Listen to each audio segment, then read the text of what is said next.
A millionaire disguised himself as a waiter in his own restaurant and ended up being humiliated by the manager. What he did next left everyone in tears. Ethan Miller stood at the large glass window of his penthouse, overlooking the shimmering lights of downtown Chicago. From up here, the city appeared peaceful, almost serene, but deep inside he knew that wasn't the case. Not for him, not for his employees. Ethan was the sole heir to Miller's Taste, a renowned restaurant chain that had become a staple in the Chicago culinary scene for over 3 decades. Founded by his parents, Linda and Robert Miller, the restaurants were once known not only for their food, but for the warm, family-like atmosphere they fostered. However, after their passing and Ethan's subsequent takeover, whispers began to circulate. The soul of Miller's Taste was fading. For months, Ethan had heard unsettling feedback from investors and loyal customers alike. The food remained exceptional, but the service, the heart, the human touch that made Miller's Taste special seemed absent. Investors pointed fingers, blaming outdated traditions or even suggesting downsizing. Ethan, however, felt it was something deeper. He suspected that somewhere within the operation, the connection with people had been lost, but he couldn't pinpoint how or where. Despite his privileged upbringing and access to luxury, Ethan was anything but detached. Raised by parents who valued hard work, he had spent countless nights during his youth peeling potatoes, bussing tables, and even serving customers. But as the years passed and responsibilities grew, Ethan drifted from the restaurant floor to the corporate boardrooms. His daily routine became a cycle of meetings, spreadsheets, and distant decisions. He missed the clatter of plates, the buzz of busy nights, and the simple gratitude of satisfied customers. Feeling cornered by the growing criticism and driven by a desire to restore the true essence of his parents' legacy, Ethan decided on an unconventional solution. He would step out of the executive suite and into the restaurant, not as the owner, but as a regular employee. With the help of a close friend, he altered his appearance. Simple clothes, a modest haircut, and a borrowed name, Evan. He enrolled himself as a new hire at the flagship location of Miller's Taste, located on Chicago's bustling north side. His heart pounded as he entered the restaurant for his first shift. The familiar scent of freshly baked bread and grilled steaks flooded his senses, transporting him back to childhood. Yet he noticed something unsettling. The atmosphere felt heavy, distant, almost robotic.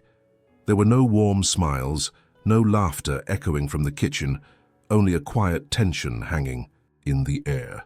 Ethan was introduced to the team as Evan, the new guy, by the current manager, Peter Collins, a man he had only met briefly during board meetings but never truly known. Peter's handshake was cold, his eyes calculating. "You'll be on floor duty tonight," Peter said, barely glancing at Ethan. "Stay out of the way and don't screw up." The words stung more than they should have. As the night progressed, Ethan's hope of reconnecting with the vibrant spirit of Miller's Taste dimmed. He watched how Peter interacted with the staff, not with encouragement, but with sarcasm and disdain. Ethan observed waiters rushing nervously, kitchen staff biting their tongues, and hosts avoiding eye contact. The once lively energy was replaced by fear and exhaustion. When his shift ended, Ethan sat alone at a corner booth reflecting.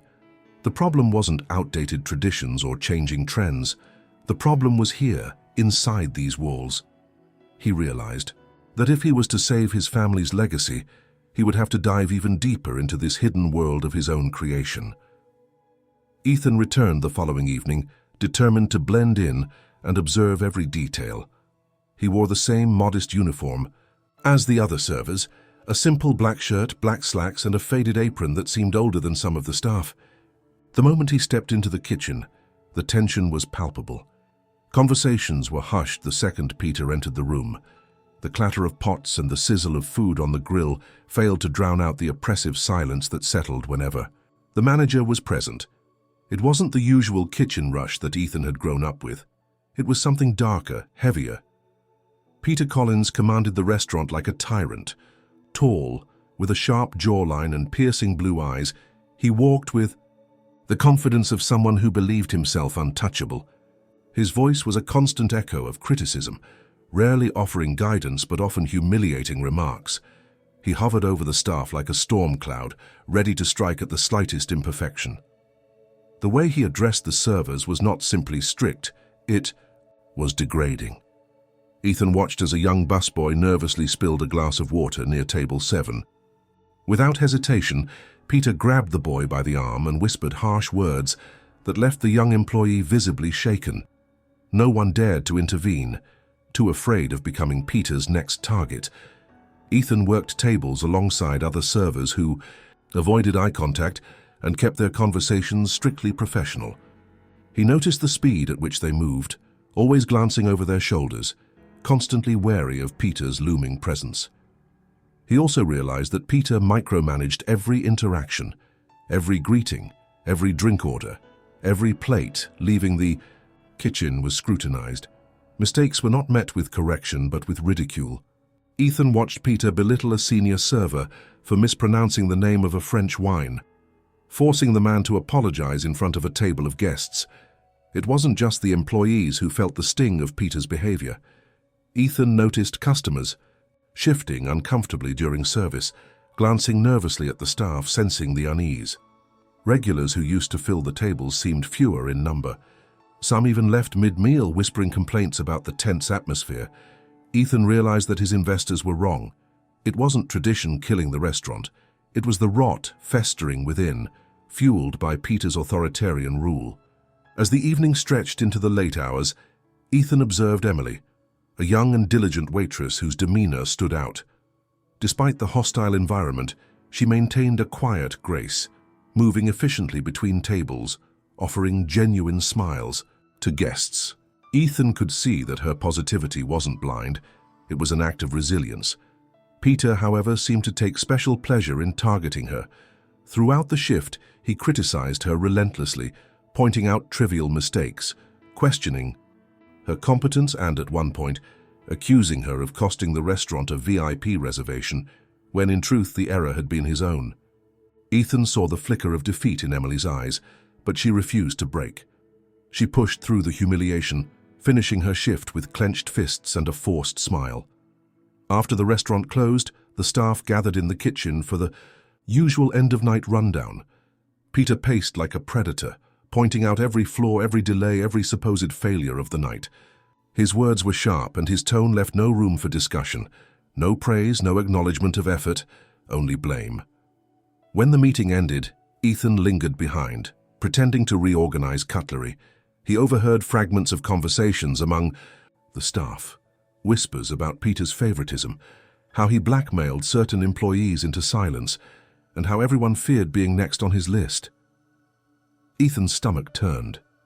This wasn't the restaurant his parents built. The lively, passionate environment he remembered was nowhere to be found. Instead, it had become a place where people survived rather than thrived. Ethan spent the rest of the night walking through the empty dining room, chairs stacked on tables, the soft glow of city lights casting shadows across the floor. His memories of running through these aisles as a boy clashed with the cold reality of what Miller's taste had become. The vibrant laughter and clinking of glasses that once filled this space were replaced by silence and dread. Over the next few days, Ethan maintained his role as Evan, observing, working double shifts and speaking with the staff during short breaks. Every conversation confirmed the same truth. Peter had transformed the restaurant into a machine driven by fear. Staff avoided him at all costs, working long hours under constant stress without gratitude or recognition. Ethan noticed that several employees, including seasoned servers who had been with the company since his parents' time, were contemplating quitting. The thought of losing these people who had become family to his parents, angered him. Still, Ethan remained cautious. He knew he couldn't confront Peter without evidence and, more importantly, without understanding the full extent of the damage. He continued to endure Peter's jabs and dismissive remarks, quietly collecting information. He learned that Peter often manipulated work schedules, forcing employees to work illegal overtime without proper compensation. Any employee who protested found their hours mysteriously reduced or their tasks doubled as punishment. Ethan witnessed firsthand how Peter treated the staff as expendable. When a dishwasher injured his hand, Peter refused to let him leave until his shift ended, ignoring the blood and pain. Another server was berated for asking for a weekend off to attend a family emergency. Each incident etched itself into Ethan's mind, fueling a growing determination to dismantle Peter's reign. One night, after another grueling shift, Ethan returned to his penthouse. He stared at the framed photograph of his parents standing proudly in front of the first Miller's Taste, arms around the staff, all smiling. That image stood in stark contrast to the haunted faces he now saw every night. The investors had blamed outdated customs, but Ethan knew better. It wasn't the concept that was broken, it was the management. Peter had turned the restaurant into a prison, and Ethan knew he had to free it, not just for the sake of business, but for the people who had given their sweat and passion to keep Miller's Taste alive. And yet, as he stared into the night, he realized he couldn't act impulsively. The stakes were higher than ever. One wrong move could cause the entire foundation to collapse. Ethan resolved to go deeper, to learn every crack and flaw hidden beneath Peter's polished facade. Only then could he begin to restore what had been lost. But deep down, he feared what more he might uncover. Ethan knew the next steps would not only test his patience, but also the very values his parents had instilled in him. And so, as the city of Chicago slept, Ethan prepared for another day, determined to peel back every layer of deceit that had poisoned his parents' legacy. The days blended into each other as Ethan continued working under the alias of Evan, taking every opportunity to immerse himself in the daily grind alongside the employees. The restaurant had become a battleground of silent suffering. Each member of the staff moved like clockwork, mechanical and hollow, masking their exhaustion behind rehearsed smiles and perfunctory greetings. Ethan watched them closely, noticing the small but telling signs of distress: trembling hands balancing plates, muffled sighs behind the bar, and the forced laughter that quickly faded when Peter was near. Ethan's attention naturally gravitated toward Emily, whose resilience under constant harassment intrigued and saddened him. She was the only one who dared, even subtly, to preserve a spark of humanity amidst the suffocating atmosphere. Ethan seized brief moments during breaks to engage her in small talk, presenting himself as the curious newbie seeking guidance. He learned that Emily had been working at Miller's Taste for 3 years, starting as a hostess before Peter promoted her to server, though the promotion came with no pay raise and twice the responsibility. As Emily cautiously opened up, Ethan discovered a side of the story he had not anticipated. Emily was the primary caregiver for her younger brother, Alex, who had special needs. Their parents had passed away, leaving her as the sole provider. Every paycheck, every grueling shift mattered. Despite her talent and commitment, Peter often denied her requested days off, knowing she wouldn't risk her job by pushing back. Ethan's chest tightened as he realized the extent of Peter's cruelty. He wasn't just a bad manager, he preyed on vulnerability. The more Ethan observed, the more he uncovered. One night, while pretending to clean after hours, he overheard 2 kitchen staff whispering near the back exit. They spoke about Peter skimming from the staff's tips, pocketing portions meant to supplement their already meager wages. Ethan remained hidden, listening carefully as they mentioned spreadsheets Peter kept locked in his office, and how anyone who asked too many questions mysteriously found themselves scheduled for the least profitable shifts until they quit out of frustration. The following days only deepened Ethan's disgust. He saw firsthand how Peter manipulated staff against each other, sowing seeds of distrust by selectively sharing false information. He'd imply to one server that another spoke poorly of them, or suggest that complaints about working conditions came from specific employees. This twisted strategy kept the staff isolated, too busy defending themselves to unite against the real problem. Ethan also noticed the mental and emotional toll it took. The dishwasher, the same one forced to work through an injury, began arriving late, looking visibly defeated. Long-time servers who once carried the pride of working at Miller's Taste now spoke of seeking employment elsewhere. Even the kitchen staff, once the heart of the restaurant's lively energy, moved with mechanical resignation, eyes glazed and voices monotone. The passion that defined his parents' dream had been suffocated under Peter's oppressive rule. But the most alarming realization came during a conversation Ethan had with Sarah, a hostess who had been with the restaurant for over a decade. Late one evening, after closing, she confided in him, "This place used to feel like home. Your parents treated us like family.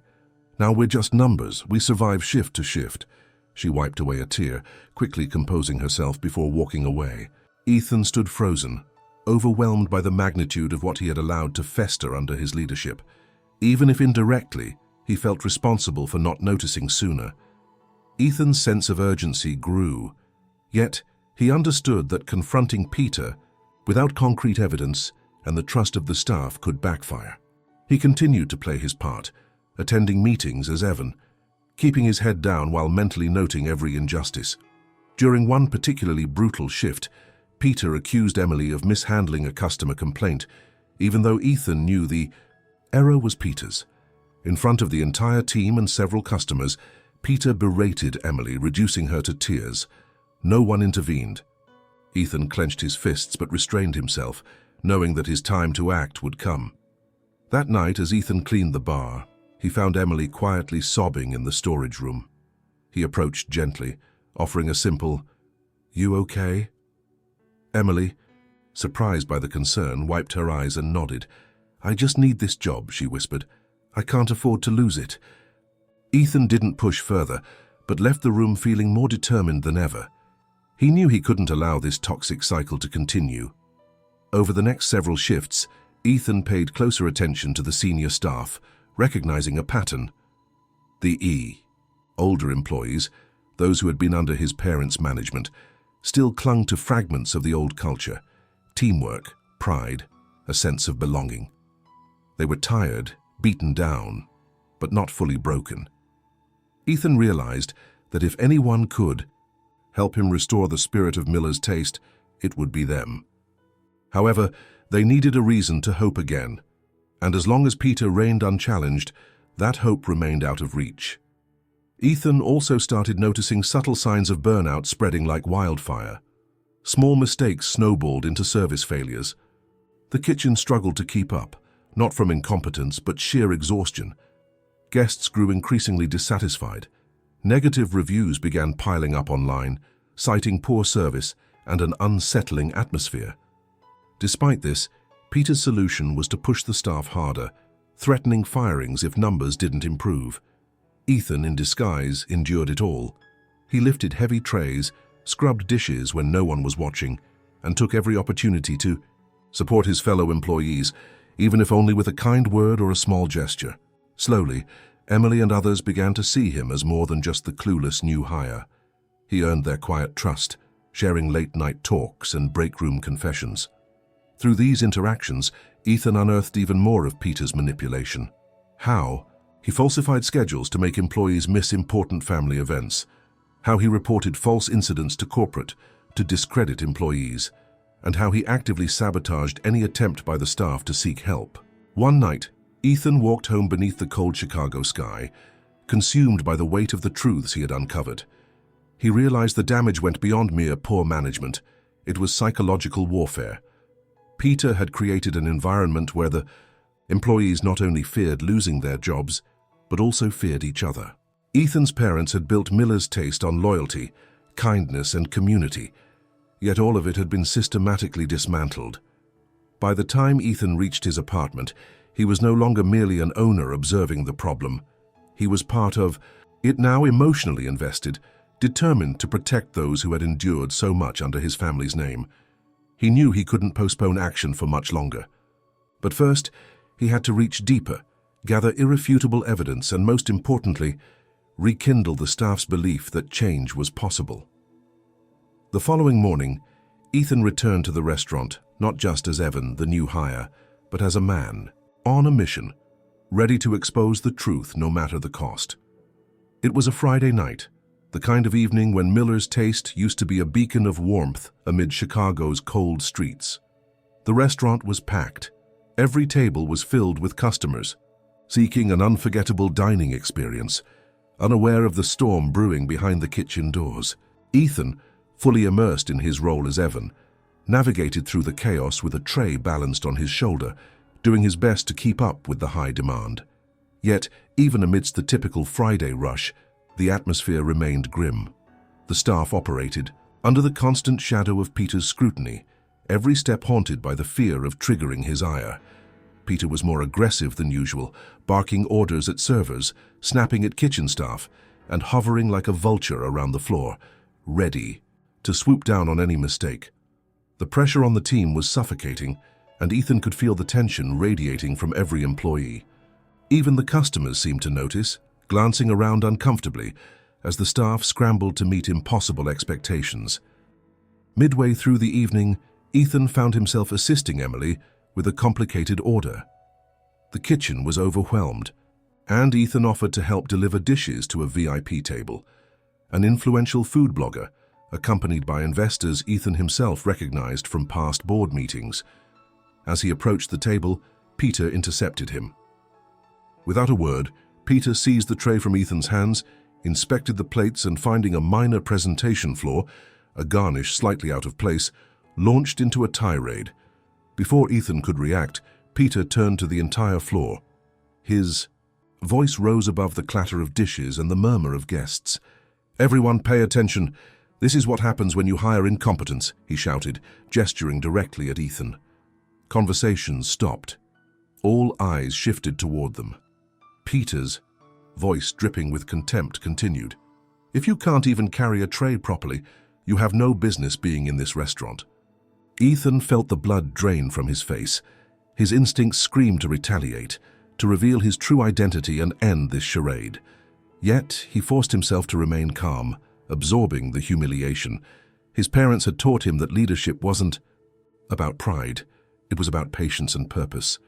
Around him the staff stood frozen.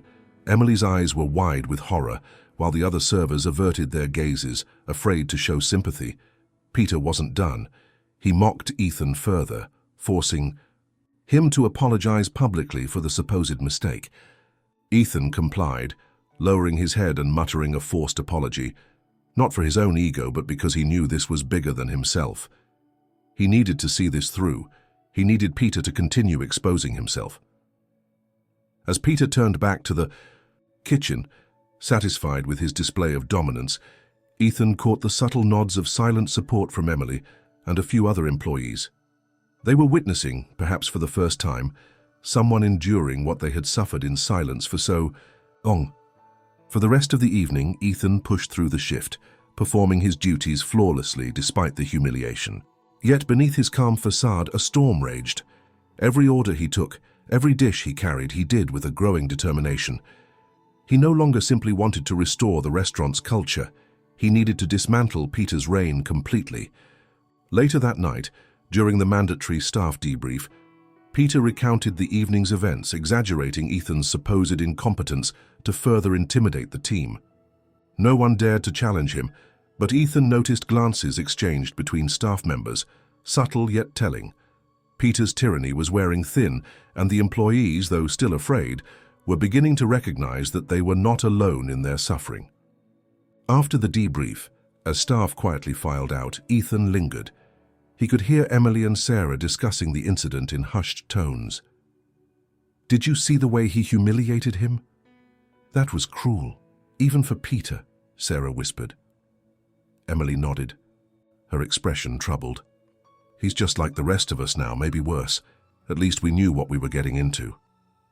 Ethan returned home in the early hours, mentally replaying every second of the night. The humiliation burned, but he understood its value. It was a turning point, not just for him, but for the entire team. Peter had revealed the full extent of his cruelty in front of everyone, and Ethan had stood firm. It wasn't just about gathering evidence anymore. It was about igniting a spark within the staff, reminding them that they were not powerless. The following days were marked by subtle shifts. Ethan noticed that staff members, while still cautious, began interacting more openly with him. They offered small smiles, initiated brief conversations, and even allowed themselves the occasional joke, signs of trust slowly returning. Emily, in particular, seemed more willing to share. During a quiet moment, she confessed, "I've seen good people break under Peter. "You didn't. That means something." Ethan thanked her without revealing his identity, but her words fortified his resolve. Ethan spent every spare moment observing, noting how Peter used humiliation as a tool of control. It wasn't just about mistakes, it was about dominance. He would target one employee publicly to reinforce fear among the others, ensuring obedience. Yet now, after Peter's outburst against Ethan, the tactic seemed less effective. The staff, witnessing someone stand under the pressure without crumbling, began to question the inevitability of Peter's authority. Ethan knew, however, that standing strong wouldn't be enough. He needed a definitive plan. He began carefully documenting every abusive instance he could witness or hear about, compiling testimonies from employees willing to confide in him, and taking note of irregularities. In schedules, payroll, and kitchen protocols, the evidence was mounting. But he also understood that exposing Peter would only be part of the solution. Restoring the restaurant's spirit would require more than just removing a toxic manager. It would demand rebuilding trust, reigniting passion, and proving that Miller's Taste could once again be a place of community, not fear. In the coming nights, Ethan noticed Peter growing suspicious. The manager's eyes followed him more closely, and his comments became sharper. Yet Ethan played the part of the humble, clueless server, never once breaking character. The staff, now subtly aligning themselves with Ethan, began showing signs of cautious hope. Little by little, they started helping each other more, sharing quiet encouragements and, most importantly, showing resilience. Ethan knew the road ahead would be difficult. Peter was unpredictable, and Ethan's identity couldn't remain hidden forever. But the public humiliation had served an unexpected purpose. It revealed to the staff and to Ethan himself that, even in the darkest moments, dignity could prevail. Now, with the trust of the employees growing and Peter's mask beginning to crack, Ethan prepared himself for the next phase of his mission, knowing that the battle for Miller's Taste had truly begun. The following Monday marked a particularly cold and grey morning in Chicago. Ethan, exhausted but unwavering, arrived at the restaurant earlier than usual. As the city awoke under a pale winter sun, Ethan slipped into the building quietly, heading straight for the storage room under the guise of reorganizing inventory. In reality, he needed a moment of solitude, a space where he could gather his thoughts. The weight of the previous night still clung to him. He knew Peter's behavior would escalate after the public humiliation incident. What Ethan didn't expect was that the restaurant itself would offer him the most unexpected guidance. While shifting old boxes and crates, Ethan stumbled upon a worn, leather-bound book tucked inside a crate labeled Memorabilia. His heart skipped a beat when he recognized his mother's handwriting embossed on the cover, Linda Miller Notes. For a moment, Ethan felt transported to his childhood, remembering how his mother would scribble in countless notebooks during the early days of the restaurant, jotting down recipes, thoughts, and personal reflections. Opening the diary carefully, Ethan sat down on an overturned bucket, flipping through the delicate pages. The scent of old paper and ink brought a wave of nostalgia. The first entries were filled with notes on the restaurant's original menu, ideas for seasonal dishes and supplier contacts. But as he ventured further, the entries became more personal. Linda wrote not just as a restaurateur, but as a woman who loved people, community, and the simple joy of bringing families together around food. One particular passage stopped Ethan cold. Linda wrote, "The secret to a successful restaurant isn't just the quality of the food, but the kindness with which it's served. Our staff are not employees, they are family. Without them, there is no Miller's Taste." Ethan stared at the words, realizing how far the restaurant had drifted from this fundamental belief. In the years since his parents passed, corporate growth, investor pressure, and his own absence from the floor had allowed people like Peter to seize control, stripping away the heart of the business.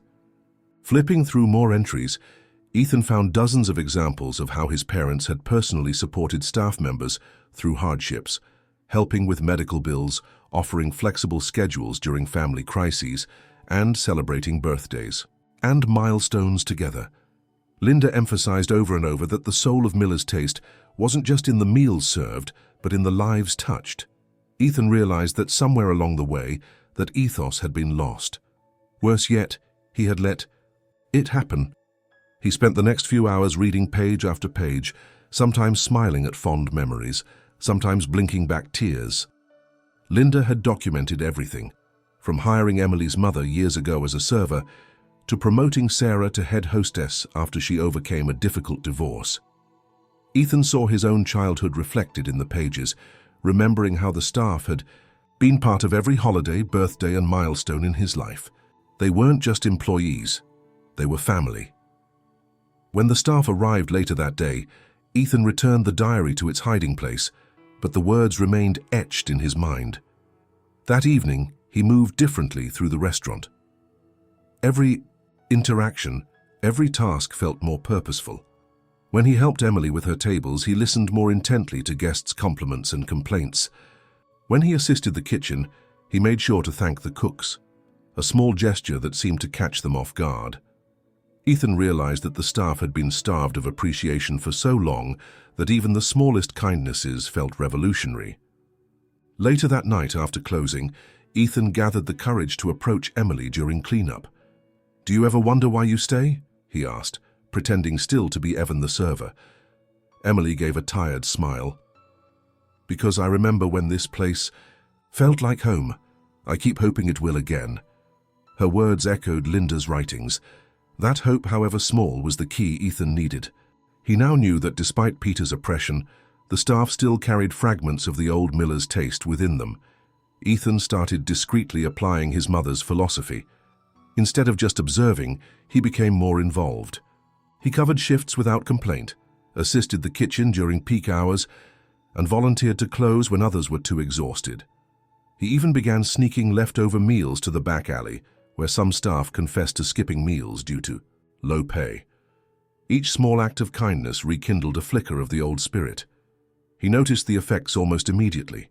The staff began showing subtle signs of life. Emily started humming softly as she worked, Sarah's posture straightened, and even the kitchen crew began exchanging tentative jokes. Ethan realized that his parents' legacy wasn't dead. It was merely dormant, waiting to be nurtured back to life.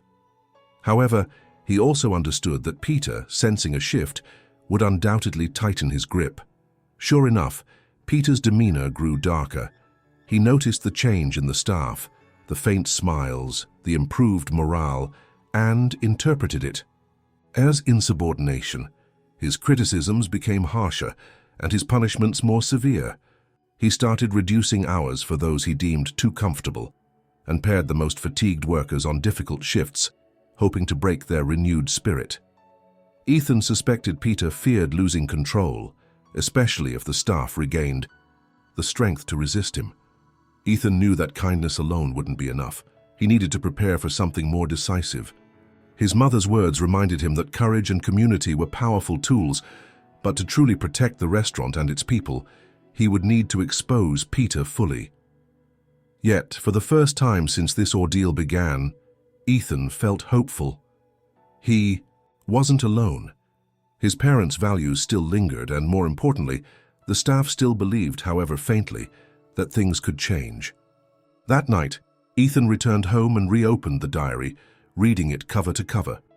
He stayed awake until dawn, absorbing every lesson, every story, every hard-earned truth Linda had left behind.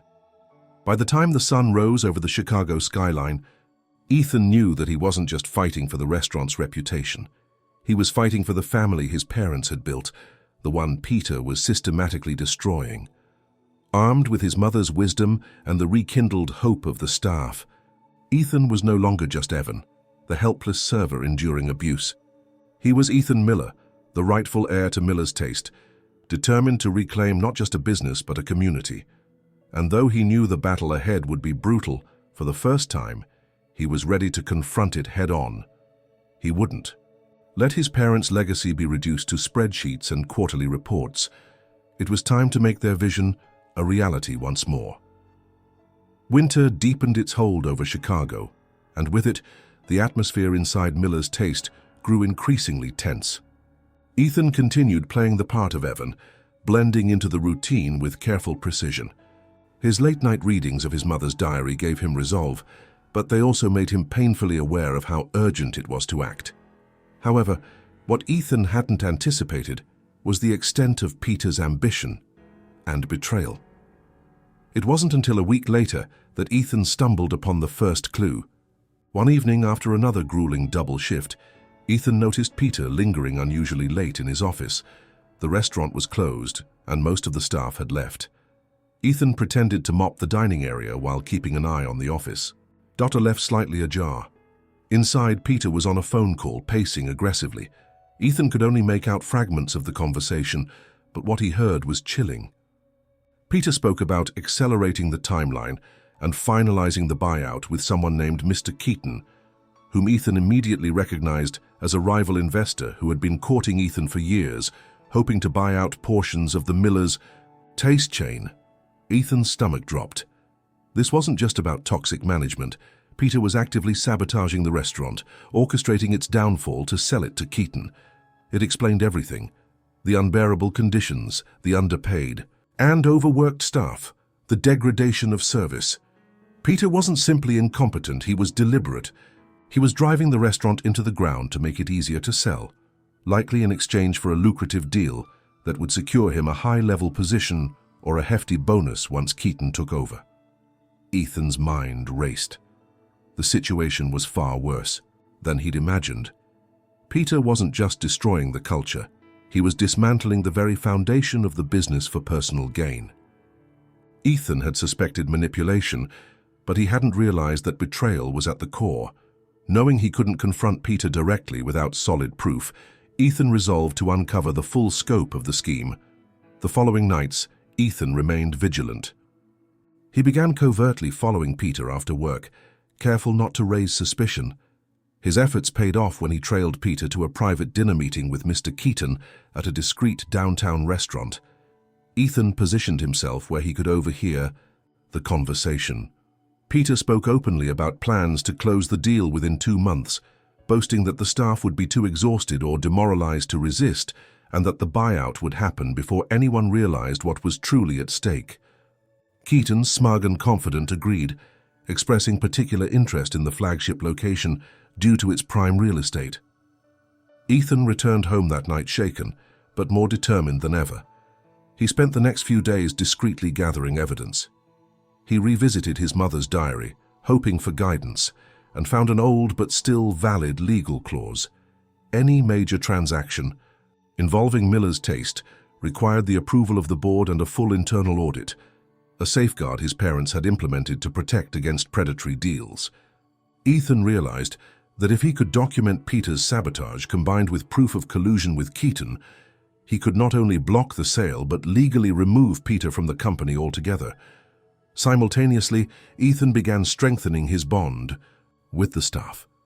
Without revealing his identity, he carefully asked about any strange instructions or unusual orders Peter had given. The stories poured out. Peter had been falsifying maintenance reports to make equipment appear outdated and unsafe, deliberately understocking essential ingredients to disrupt service, and even encouraging negative online reviews through anonymous accounts. The sabotage was systematic, and it had been going on for months. Emily, who had always suspected something was off, shared a story that further confirmed Ethan's theory. A few weeks prior, she had overheard Peter arguing with someone over the phone about delays in the sale, but dismissed it, assuming it was about routine restaurant business. Now hearing Ethan's subtle inquiries, she began piecing it together herself. "You think he's trying to get rid of the place?" she asked one night, her voice filled with both fear and reluctant hope. Ethan nodded, but offered no further, details still maintaining his cover. Ethan's next challenge came when he tried to access Peter's office records. Knowing the incriminating documents had to be inside, he searched for an opportunity. It came when Peter, trusting that Ethan was nothing more than a submissive server, assigned him to clean the office after hours. Ethan worked cautiously, photographing spreadsheets, fake invoices, and email correspondences that clearly showed communication between Peter and Keaton. The evidence revealed clear intent to sabotage the restaurant's performance metrics and manipulate the books to justify a lower valuation for Keaton's purchase.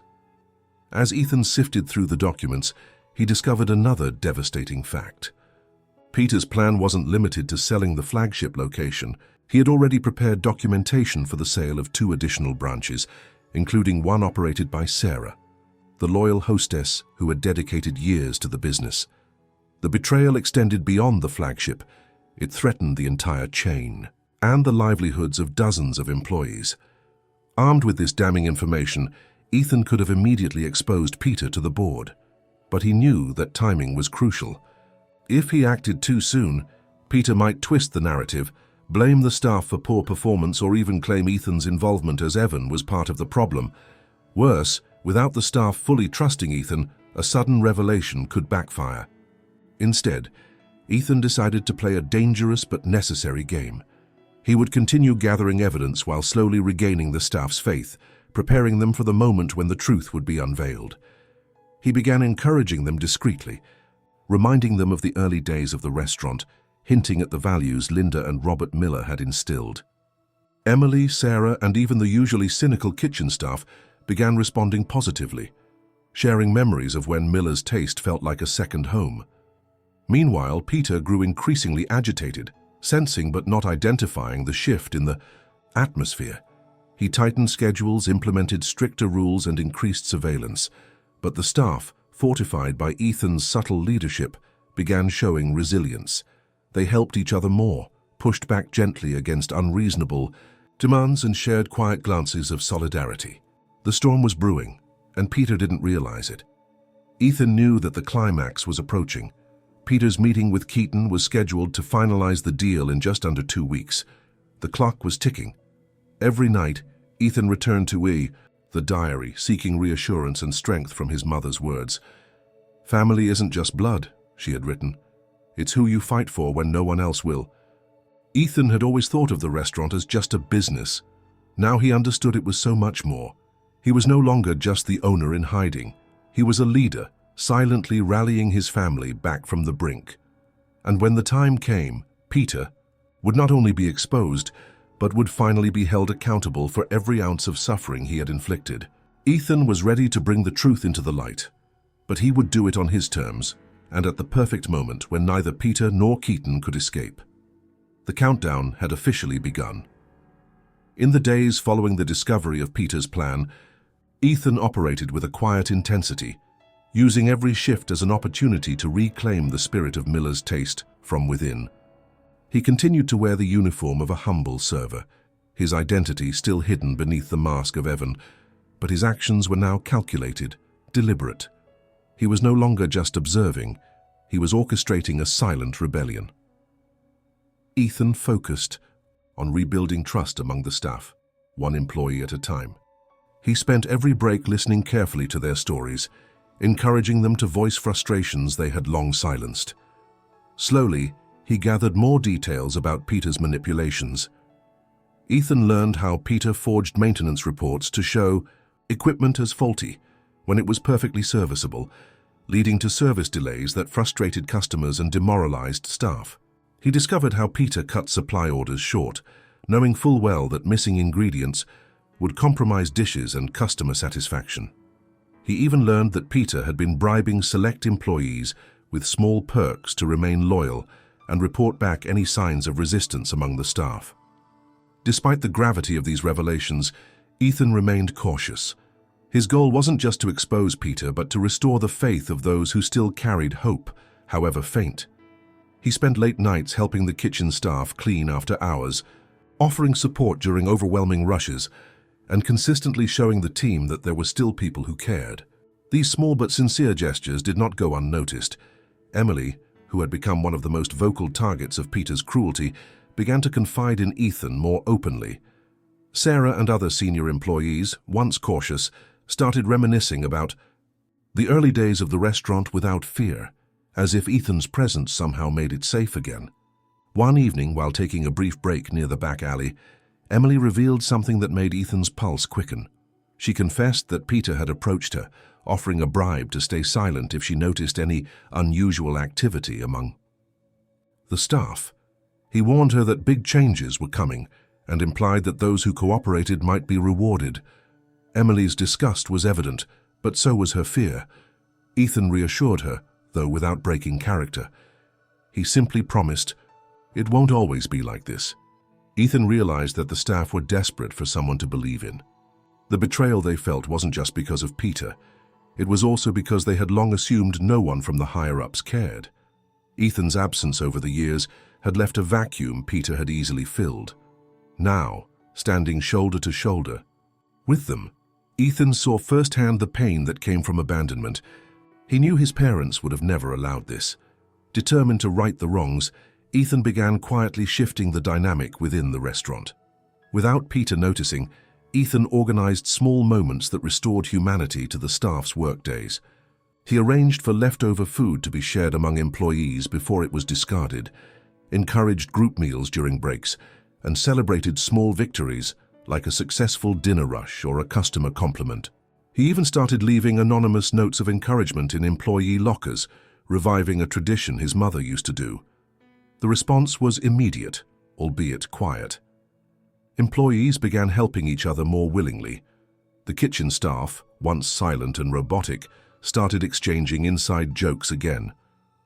Emily seemed less weighed down, and Sarah began greeting customers with the same genuine warmth Ethan remembered from his youth.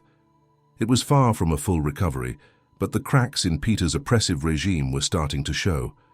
As Ethan pushed forward, he noticed Peter becoming increasingly unsettled. The manager's temper flared more frequently, and his micromanaging intensified. He noticed employees were no longer as frightened, and he suspected someone was undermining him.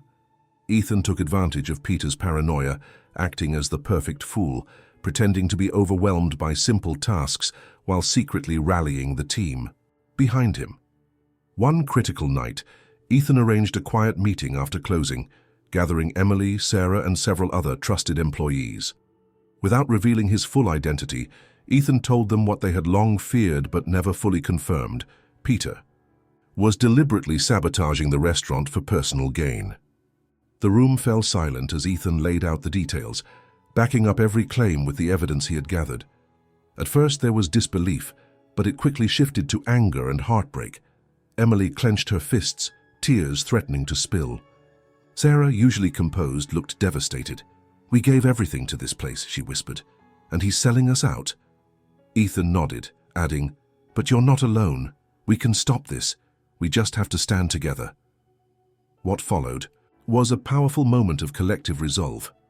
One by one, employees who had once felt powerless began speaking up, sharing their own stories of Peter's manipulations. Some, like the dishwasher who had been injured and forced to work, revealed incidents Ethan hadn't even known about. Others shared how they had been offered bribes or intimidated into silence. As the meeting progressed, the staff transformed. From a group of beaten-down individuals into a unified front. Ethan could see the spark reigniting in their eyes, the same spark his parents had once nurtured. In the days that followed, the shift was undeniable. The staff moved with renewed purpose, supporting each other openly despite Peter's escalating threats. The customers noticed too, commenting on the improved service and livelier atmosphere, unaware of the quiet revolution taking place behind the scenes. Ethan's heart swelled as he watched the restaurant slowly return to life. However, Peter was no fool. His instincts told him something was wrong. He began scrutinizing the staff more closely, punishing minor infractions severely, and doubling down on his manipulative tactics. Yet even under this renewed pressure, the staff stood firm, emboldened by the knowledge that they were no longer alone. Ethan continued collecting evidence, knowing that the final confrontation was approaching. The buyout meeting between Peter and Keaton was set to take place in less than a week. Time was running out. Still, Ethan refused to rush. He needed the perfect moment to reveal everything, not just to Peter and Keaton, but to the board, the investors, and the public if necessary. Late one night, as he closed up with Emily and Sarah, Ethan felt a strange sense of peace despite the storm ahead. He looked around the dimly lit dining room, now echoing faint laughter and soft conversations among the remaining staff. It was the first time in years that the restaurant felt alive. His parents' vision, though battered, was still breathing. Ethan knew that the fight wasn't over. Peter would not go down easily. But for the first time, Ethan wasn't just reacting, he was leading. With the team behind him and his parents' legacy guiding him, he was ready to finish what he had started. And when the moment came, he wouldn't just save Miller's taste, he would restore it. The following days brought an unsettling calm to Miller's taste. Ethan could sense the quiet before the storm, the atmosphere charged with unspoken tension. The staff, now united in their quiet resistance, moved with cautious determination, supporting one another through every shift. Yet Peter, visibly on edge, began acting erratically. He no longer limited himself to subtle sabotage. His punishments became blatant, and his temper spiraled without warning. Ethan watched closely, realizing that Peter was feeling cornered, suspecting but unable to prove that something was brewing among the employees. Despite Peter's increasing paranoia, Ethan continued to observe and document every injustice while nurturing the fragile sense of unity among the staff. But no preparation could have braced him for what would happen next. The breaking point arrived unexpectedly during a Saturday night shift, one of the busiest of the month. The restaurant was overflowing with guests, some regulars, others tourists, eager to experience the famed Miller's taste. The staff worked like clockwork, despite the overwhelming pressure, fueled by the hope Ethan had helped rekindle. Emily, who had emerged as an unofficial leader among the employees, carried herself with poise, managing multiple tables while mentoring the newer staff. Ethan admired her ability to keep the team composed, even under Peter's constant scrutiny. Yet Peter, unable to tolerate the growing solidarity and the slight resurgence of morale, set his sights on her that night, determined to make an example of her. Midway through the shift, a minor issue arose, a simple misunderstanding between the kitchen and the front of the house regarding a customer's special request. Emily, acting as the intermediary, tried to resolve it calmly. Peter, however, seized the opportunity. In front of the packed dining room, he erupted. His voice thundered across the floor, silencing conversations and turning every head toward the scene. "Is this how you repay me? Incompetence and disrespect," he bellowed, stepping aggressively toward Emily. Emily, caught off guard, tried to explain, but Peter cut her off, unleashing a barrage of accusations, blaming her for supposed repeated failures, calling her unprofessional and accusing her of sabotaging the restaurant's reputation.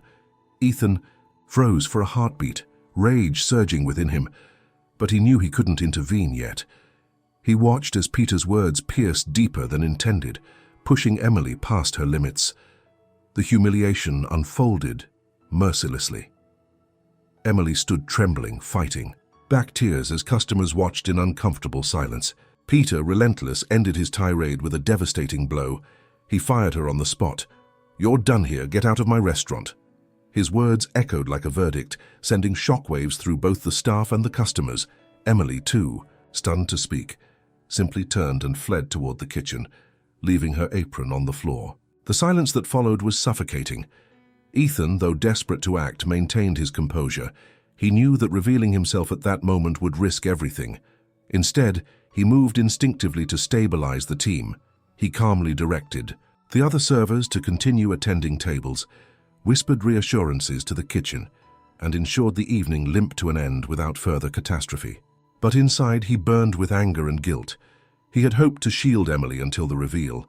Instead, she had borne the brunt of Peter's fury. After closing, the staff gathered in the break room, stunned and broken. The usual fear had shifted to despair. Sarah sat silently, staring at the floor while others exchanged looks of disbelief. The absence of Emily, the heart of their quiet rebellion, was palpable. Ethan addressed them gently, reminding them without revealing his identity that they were stronger together, that the fight wasn't over. But he could see it in their eyes. The fear of losing everything was creeping back in. Ethan returned to his apartment that night, consumed by regret. He knew he had to act, but his plan wasn't complete. He feared that a premature move would allow Peter to spin the narrative, painting Emily as insubordinate or unstable. Yet he also recognized that if he did nothing, Peter would continue crushing the spirit of the team. Determined, Ethan reached out to Emily, finding her at her small apartment where she lived with her younger brother Alex. She opened the door, visibly shaken, but tried to mask her distress. Ethan, still under the guise of Evan, offered to listen. Emily, too overwhelmed to question his presence, broke down. Through tears, she revealed how Peter had long threatened to jeopardize her job if she didn't comply with his demands. He had implied that her brother's health insurance, part of the benefits Emily relied on, would be revoked if she ever crossed him. Ethan listened silently, devastated by how deep Peter's manipulation ran. Emily admitted that she had endured it all because she needed the job more than anything, but the public humiliation had pushed her beyond her breaking point. She blamed herself for jeopardizing the quiet rebellion they had started. Ethan, still, concealing his identity, assured her, "You didn't fail, you did more than anyone, this isn't the end." The following day, Ethan returned to the restaurant with renewed resolve. He convened another secret meeting with the staff after closing, this time revealing more details about Peter's collusion with Keaton and the impending sale. He showed them copies of the forged reports, the manipulated records, and the bribes Peter had accepted. The reaction was visceral. Shock, anger, and betrayal filled the room. The team realized that Emily's firing wasn't just personal, it was part of Peter's calculated plan to dismantle anyone who stood in his way. What surprised Ethan most was the staff's response. Instead of crumbling, they rallied. Emily's unjust dismissal became the final push they needed to fully commit to the fight. The kitchen crew, once indifferent, now spoke of exposing Peter. Sarah, wiping away tears, volunteered to testify if needed. Even the junior staff, initially too afraid to speak, began sharing stories of mistreatment and sabotage. Ethan knew that the final confrontation was imminent. The staff were ready. He had the evidence, the testimonies, and now the unwavering support of a team that had nothing left to lose. Yet amidst this storm, Ethan felt a new burden, the realization that no matter how successful the plan, the scars left by Peter's reign wouldn't fade easily. Emily, meanwhile, remained distant, struggling with the humiliation and the weight of supporting her brother without the income from the restaurant.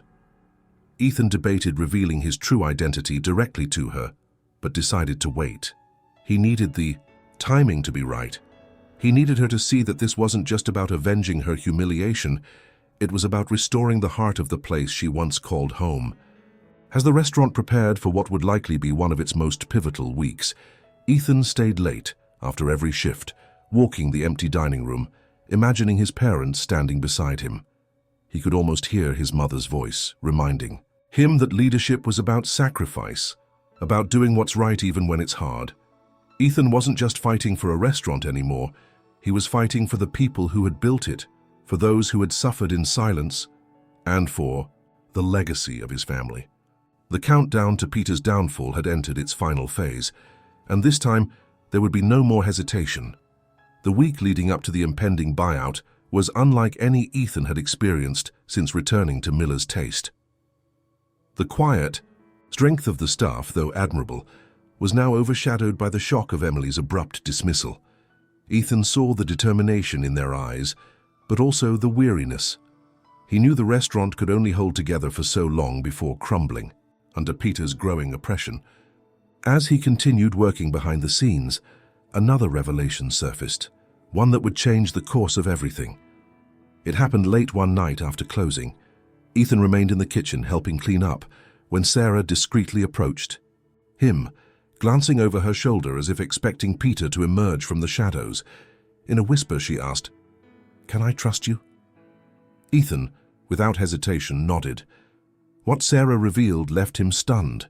She had, for months, been documenting Peter's suspicious behavior. Though fearful, she had kept records of falsified schedules, altered inventory logs, and overheard phone calls with Keaton. She even had screenshots of text messages Peter had carelessly sent, discussing the sabotaged operations and his intentions to undercut the restaurant's value. Sarah, driven by loyalty to the Miller family legacy and the staff she considered her family, had secretly prepared a case of her own, unsure of how or when to act.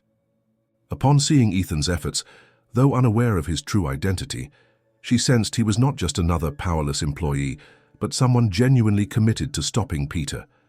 She shared the documents with him, unknowingly delivering Ethan the missing pieces he needed to build an airtight case.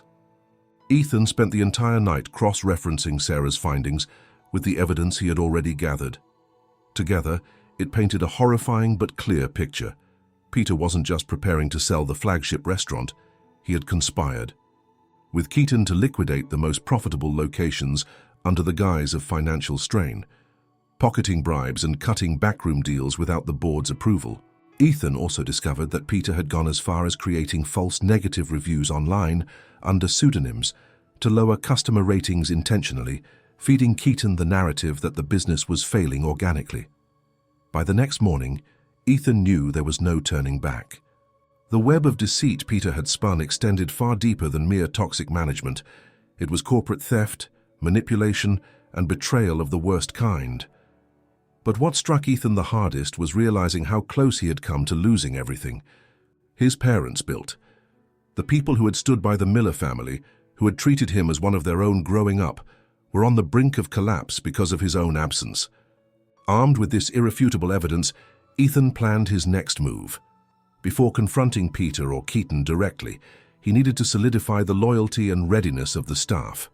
That evening, after the restaurant closed, he called another secret meeting. This time, the room was charged with anticipation. Everyone, from servers to dishwashers, filled the cramped break room, eyes locked on Ethan. It was there, in that moment of shared exhaustion and hope, that Ethan revealed the truth. He removed his disguise, unbuttoned his server uniform, and stood before them as Ethan Miller, rightful owner of Miller's Taste. Gasps filled the room. Some employees stood in shock. Others looked away, unsure whether to feel betrayed or relieved. Ethan raised a hand, calming the room before it erupted. "I came here because I had to see it for myself. What I found was worse than I ever imagined," he confessed. He presented Sarah's documents alongside his own findings, laying bare Peter's entire scheme. The room shifted from disbelief to outrage. The betrayal hit deeper, knowing how much trust they had placed in Peter out of necessity. But Ethan didn't just present the problem. He presented the plan. "We have the power to stop this," he said. "Not just me, all of us. But I can't do it alone." The reaction was overwhelming. Sarah stood and immediately pledged her support. Others followed one by one until even the quietest members of the team spoke up, ready to fight. Ethan felt a swell of pride and sorrow. These people, battered by months, even years of mistreatment, still held enough faith to stand up for each other and for the restaurant. With the staff united, Ethan's next challenge was confronting the board. He arranged a meeting, careful not to alert Peter, and presented the compiled evidence. The board, initially skeptical, shifted into outrage as the truth unraveled. Keaton's involvement, the financial manipulation, the forged maintenance reports, and the bribery could no longer be ignored. The board, bound by the very safeguards Linda and Robert Miller had put in place, immediately agreed to suspend any ongoing negotiations until a full investigation could be completed. Peter, however, remained unaware of the walls closing in. Oblivious to the mutiny brewing under his nose, he continued pushing the staff to their limits, confident that the buyout was days from closing. Ethan's plan now hinged on timing. If he exposed Peter too early, he risked allowing him to escape accountability. If he waited too long, Peter might force through a last-minute transaction or destroy critical evidence. The staff, energized by Ethan's revelation, began subtly pushing back. They documented every command Peter gave, every instance of sabotage still in progress. They worked smarter, collaborating in ways Peter couldn't detect, ensuring that when the time came they would have more than enough proof to leave no doubt of Peter's guilt. Ethan, however, worried about Emily. Since her dismissal, she had isolated herself. He had tried reaching out, but she remained distant, too consumed by the betrayal and fear for her brother's well-being to engage. Still, Ethan refused to leave her behind. He instructed Sarah to discreetly inform Emily about what was happening, hoping that when the time came, Emily would return, if not for herself, then for the family that still needed her. As the days passed, Ethan noticed subtle changes that confirmed the team's quiet defiance was working. Peter, frustrated by the sudden shift in staff attitude, grew even more volatile, but the staff no longer cowered. They executed their duties with precision, deflecting his tantrums with practiced indifference, knowing the truth was on their side. The stage was set. The buyout meeting with Keaton, scheduled to take place during a high-profile investor dinner inside the very walls of Miller's Taste, was fast approaching. Peter, blinded by greed and the illusion of control, prepared for his final move, unaware that every server, every cook, every host he had oppressed was now a silent adversary ready to expose him. And Ethan, standing at the edge of the storm, knew the battle was only hours away. The legacy of his family, the livelihood of the staff, and the future of Miller's Taste all hinged on what was about to unfold. There was no room left for hesitation. The reckoning had arrived. The night of the investor dinner arrived cloaked in Chicago's winter chill, but inside Miller's Taste, the tension burned hotter than the kitchen stoves. The dining room, decorated elegantly for the special occasion, glowed under the soft amber lights. Influential investors, food critics, and prominent figures from the city's culinary circles filled the space, unaware of the storm about to break. Peter stood at the center of it all, wearing a suit far too sharp for a manager, exuding confidence as he entertained guests with hollow charm. His demeanor suggested victory was assured. Ethan, now fully aware of every corner of the restaurant, prepared alongside the staff, who moved with synchronized precision. To the untrained eye, it was just another busy night at Miller's Taste, but behind every polished plate and every smile exchanged among the team, a collective determination was brewing. Every member knew their role in the impending reveal. Ethan could see it in their eyes, not just resolve but hope. Peter remained oblivious. His attention was locked on impressing Keaton and the board members, flaunting fabricated financial reports and boasting of how efficiently he had revitalized the restaurant. He paraded through the dining room as if he were already the new owner. Ethan, watching from a discreet corner, clenched his fists, knowing that the time was near. The only missing piece was Emily. Moments before the dinner officially began, Sarah whispered urgently to Ethan, "She's here." Ethan turned to see Emily standing near the entrance, nervously adjusting her coat. Her eyes darted across the room until they found Ethan's. Without hesitation, he crossed the floor and approached her. "I didn't think you'd come," he admitted softly. Emily's voice trembled as she replied, "I almost didn't. But this isn't just about me, is it?" Ethan smiled slightly, grateful beyond words. Together, they returned to the staff, where Ethan quickly outlined her. Roll. Emily would help deliver the final piece of evidence, proof that Peter's sabotage wasn't just careless management, but premeditated betrayal. Having witnessed Peter's manipulation firsthand, her testimony was crucial. Without it, Peter could still deflect responsibility. With it, he had nowhere to run. As the dinner commenced, Peter, intoxicated by the attention, invited the board and Keaton to the center table, making a theatrical show of presenting the restaurant's financial recovery and the supposed necessity of the impending sale.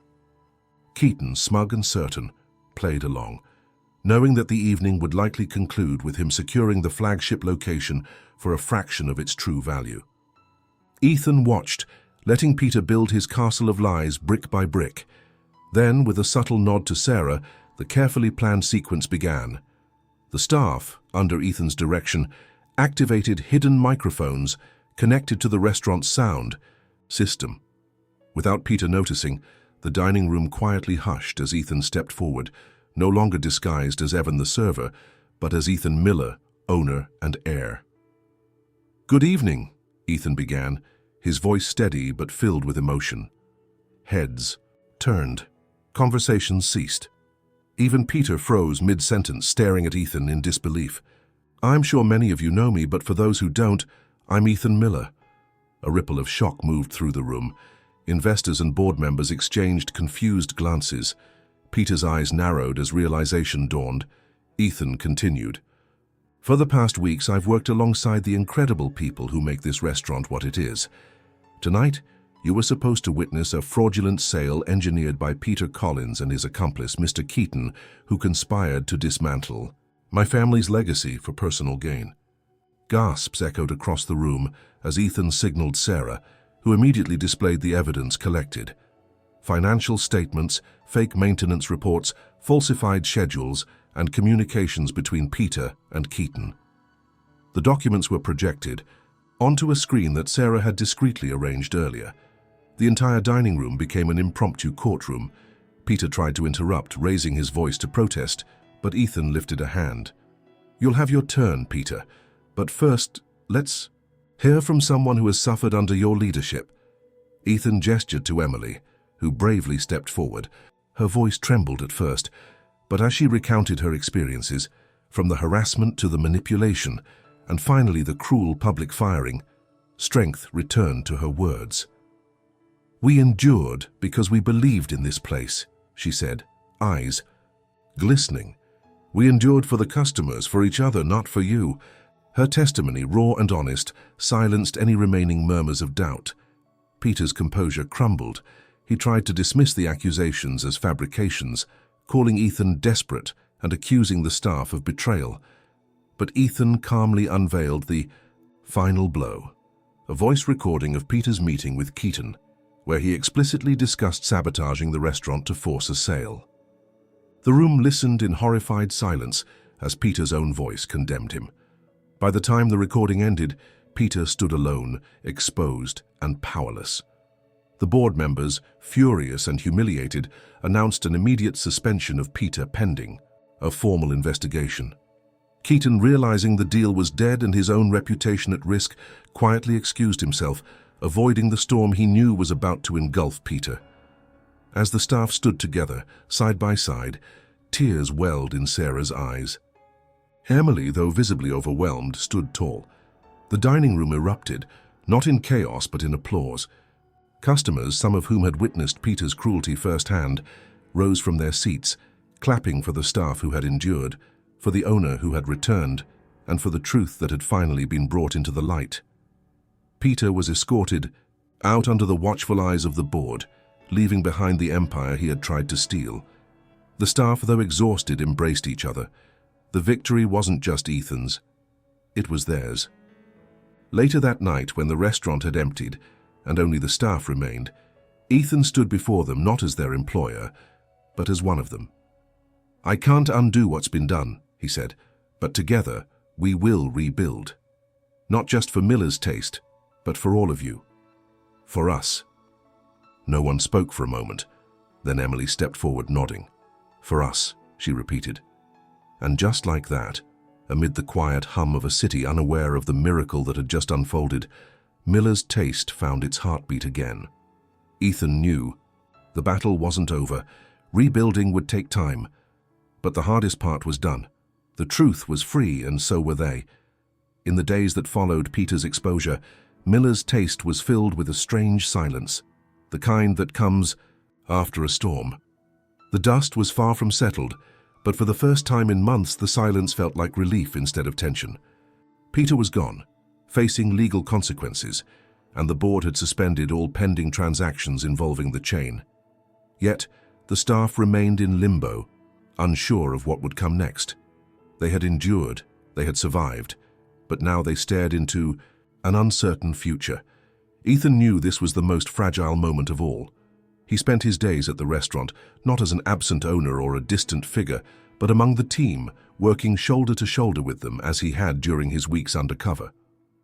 There were no grand speeches, no declarations of victory, only small gestures, assisting with prep work, sharing meals, and listening.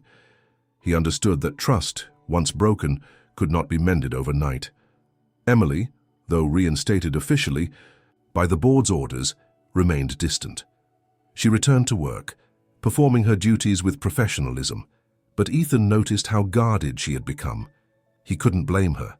The humiliation, the betrayal, the fear of losing everything had left scars. Yet when she caught Ethan wiping down tables alongside the junior staff without hesitation, her gaze softened, even if only briefly. One evening, gathered in the dimly lit break room, Ethan stood before the entire team. The employees, still weary and unsure of what to expect, sat quietly. The silence was heavy, but Ethan didn't rush. He looked around, recognizing each face not just as employees, but as people who had given their hearts to Miller's taste. Then, without pomp, he spoke. "I won't pretend that words can fix everything," he began. "I failed you when I let this place drift so far from what it was meant to be. But I'm here now, and I'm not here to tell you what happens next. I'm here to ask." Confused glances were exchanged among the staff. Ethan continued, "My parents built this place on family, on trust, on shared dreams. I want to rebuild it, but I can't do it alone. I want you to help me, all of you, every decision, every change, every new chapter. I want it to come from us together." A murmur swept through the room. Sarah, wiping her eyes, asked cautiously, "You want us to help run the restaurant?" Ethan nodded. "More than that. I want to give you a stake in it. Profit shares, decision-making power, and the authority to shape this place into something we can all be proud of again. Not just employees, partners." The room fell into stunned silence. Emily blinked, visibly shaken by the offer. The staff, used to being treated as disposable, could hardly process what they were hearing. Ethan didn't push. He let the proposal linger, knowing they needed time. In the following days, whispers of the offer filled every corner of the restaurant. Some employees were skeptical, fearing it was too good to be true. Others were cautious but intrigued. Slowly, conversations shifted from survival to possibility. Ethan, true to his word, began holding informal brainstorming sessions, inviting anyone who wished to join. Ideas flowed, from menu innovations and improved working conditions to how to bring back the community spirit that Linda and Robert Miller had cherished. Ethan saw life returning to the staff. Servers proposed new customer engagement programs. The kitchen staff discussed updating the menu to include dishes inspired by their own cultural backgrounds. Sarah suggested reviving the old holiday traditions where staff and customers celebrated together. Even the youngest employees, previously too timid to speak up, shared their visions for how the restaurant could regain its charm. Emily remained, hesitant, often watching from a distance during these meetings. Ethan respected her space but made sure she knew her voice was welcome. One afternoon, as the restaurant prepared for the evening service, Emily approached Ethan quietly.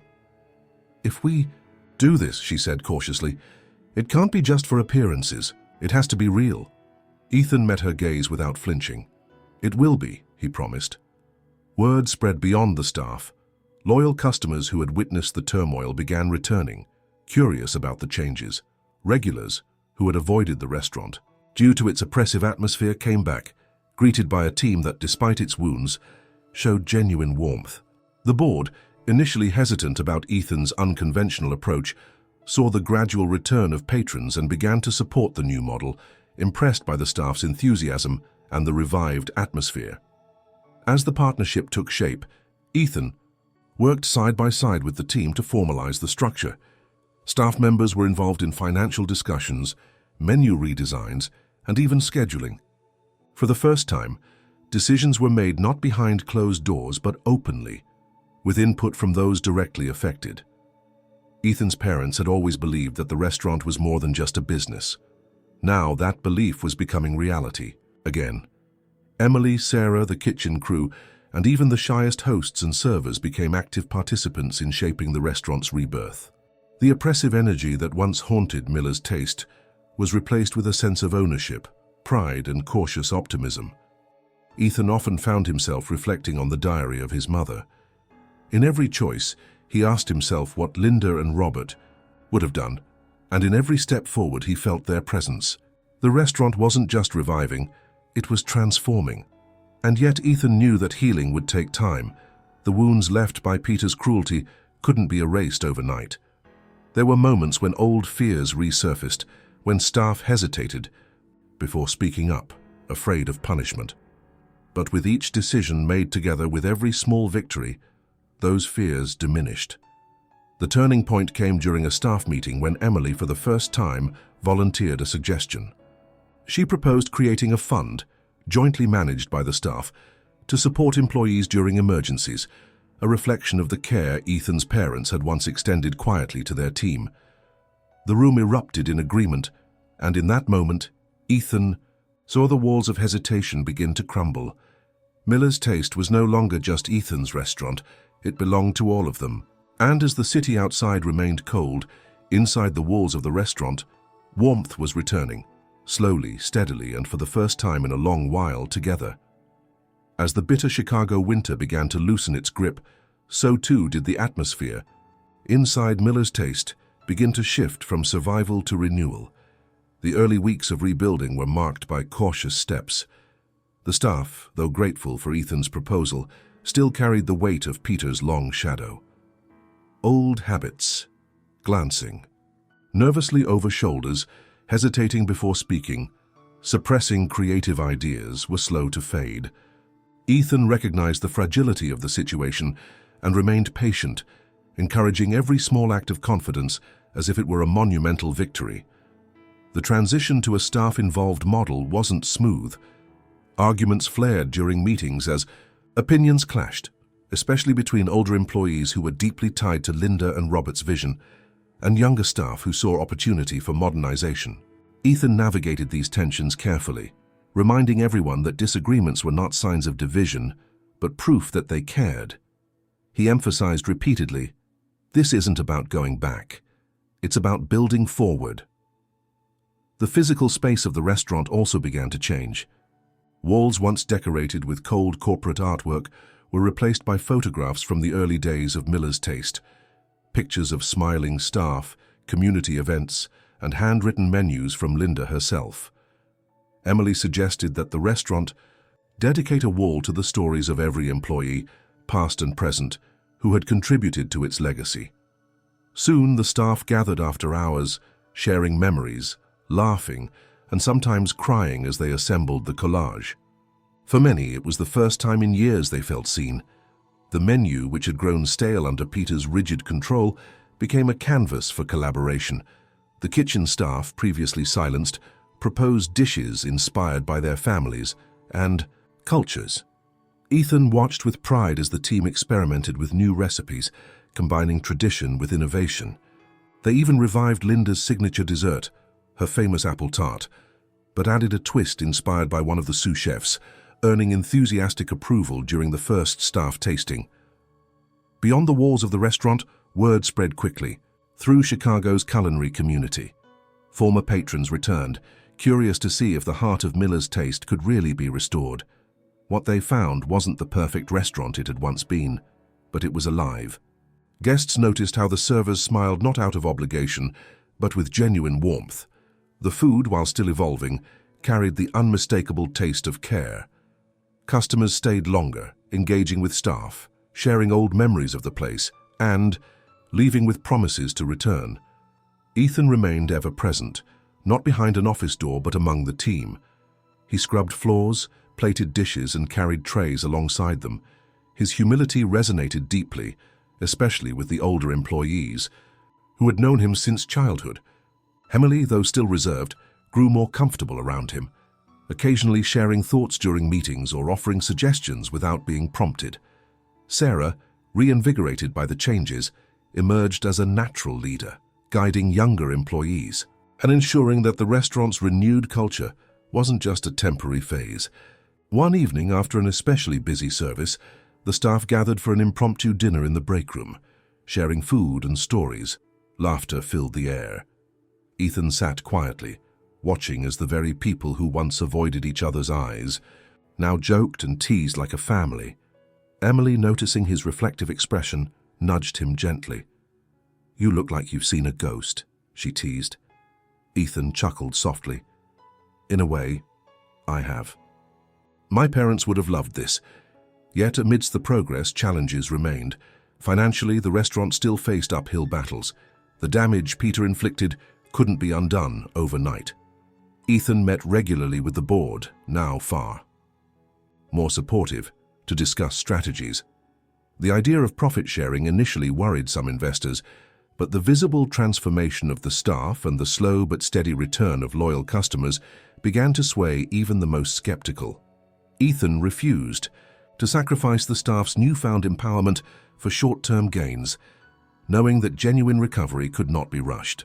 The staff, aware of the financial strain, took initiative. Without being asked, they brainstormed cost-saving ideas, from reducing food waste to volunteering time for minor renovations. Emily organized a small community event, a weekend where children could decorate cupcakes while parents enjoyed discounted meals. It was simple but effective, drawing families and breathing life back into the restaurant's relationship with the neighborhood. As winter gave way to the first signs of spring, Miller's taste began to resemble the home Ethan remembered, not because everything was perfect, but because the imperfections were now met with compassion instead of fear. Mistakes happened, but instead of harsh punishment, they became learning opportunities. Team members openly supported one another, stepping in without being asked and celebrating small wins with pride. One night after closing, Ethan found himself alone walking through the dining room. He traced his fingers along the wood grain of the tables, remembering how as a child he used to help his mother polish them. He glanced at the wall filled with photos and notes from the staff and customers, and for the first time in years, he didn't feel like he was simply honoring a memory. He was building something real. Emily joined him, breaking the quiet. "It's coming back," she said softly. Ethan nodded, knowing exactly what she meant. "It is," he replied, "because of all of you." They stood there in silence for a moment, watching as the faint glow of the city outside reflected off the restaurant's windows. Ethan knew that the path ahead would still have obstacles, but they no longer seemed insurmountable. The spirit his parents had cherished, the sense of family, belonging, and shared purpose, was no longer just a memory. It was alive, stitched into every corner of the restaurant, every smile exchanged between staff, and every dish served with pride. Miller's taste was no longer a legacy being desperately preserved. It was once again a living, breathing home. Ethan could feel it, and so could everyone who stepped through its doors.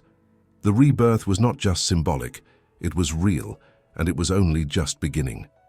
1 year after the dramatic night when Peter's betrayal was unveiled, Miller's taste stood proudly, transformed not only in appearance but in spirit. The anniversary of its rebirth had arrived, and the atmosphere inside the restaurant was nothing short of extraordinary. The dining room, once marked by tension and silence, now buzzed with genuine joy. The once distant hum of cautious service was replaced by the lively rhythm of laughter, clinking glasses, and the unmistakable sound of a restaurant alive with purpose. Ethan stood near the entrance watching as customers, many of them regulars who had returned after years away, filled every table. The walls now displayed more than just pictures of the restaurant's early days. They were adorned with new memories. Photos of staff celebrations, customer thank you notes, and snapshots of the many small events held throughout the year. Ethan could hardly believe how far they had come. The old Miller's taste had returned, not as a replica of the past, but as something stronger, built by those who had endured its darkest days. The night's celebration was simple, as Ethan and the staff had agreed. No fancy advertisements, no over-the-top decorations, just a heartfelt invitation to the community that had once embraced them. Families, friends, and even some of Ethan's late parents' oldest acquaintances were present, filling the room with stories, smiles, and a sense of belonging. Ethan noticed Emily moving confidently among the guests. No longer burdened by the weight of fear, she now carried herself with quiet strength. Sarah organized the kitchen with her usual grace, guiding the younger staff, many of whom had joined after hearing about the restaurant's transformation.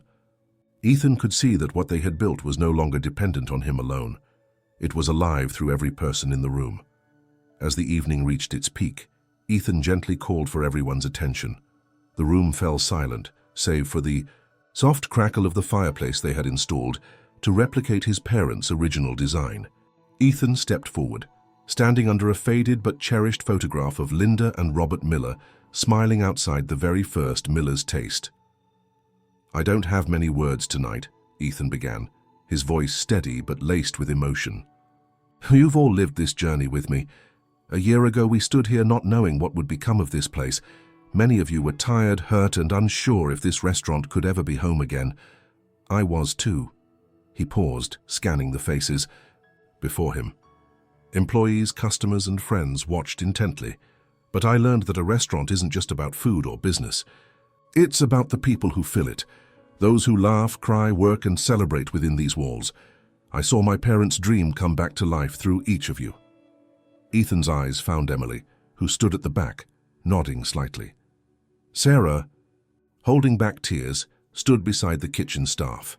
Ethan continued, "You've reminded me that no matter how far we drift, it's never too late to find our way back."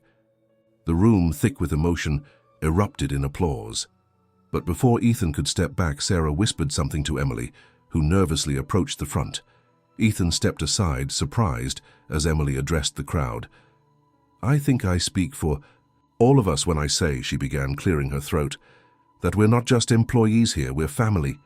And it's not just because of what this place used to be, it's because of what it's become." She turned to Ethan. "You didn't just save the restaurant, you saved us." A standing ovation followed, not just from the staff, but from the customers who had witnessed the transformation firsthand. Tears glistened in many eyes, including Ethan's, as he embraced Emily briefly before stepping back to take in the scene. The night was filled with warmth, not because of the fireplace or the full house, but because everyone present knew they were part of something rare, an authentic community. As the evening wound down, Ethan found himself walking through the dining room, now half empty as guests lingered, unwilling to leave. He noticed groups chatting over empty dessert plates, staff sharing stories with customers, and even the youngest. Employees laughing without a hint of fear or hesitation. The scars left by Peter's tyranny hadn't vanished completely, but they had healed into something stronger, resilience. Later that night, after the last guest had left and the staff sat together for a quiet toast, Ethan took one final look around. The flicker of candlelight on each table, the sound of light-hearted conversation, and the sight of his team smiling with genuine contentment confirmed what he had hoped for months ago. Miller's taste wasn't just restored, it was reborn. Ethan knew that challenges would always come, that business would fluctuate, and that perfection wasn't the goal. What mattered was that they had reclaimed not only the restaurant but the very essence that made it special. Together, they had turned survival into legacy, pain into pride, and fear into hope. And as they raised their glasses in a final toast, it was clear that Miller's Taste was no longer just a restaurant. It was once again a family. The story of Linda and Robert Miller, of Ethan, Emily, Sarah, and every staff member who chose to stay and fight would echo within those walls for years to come. The heart of Miller's Taste beat stronger than ever, and this time it would never be silenced again.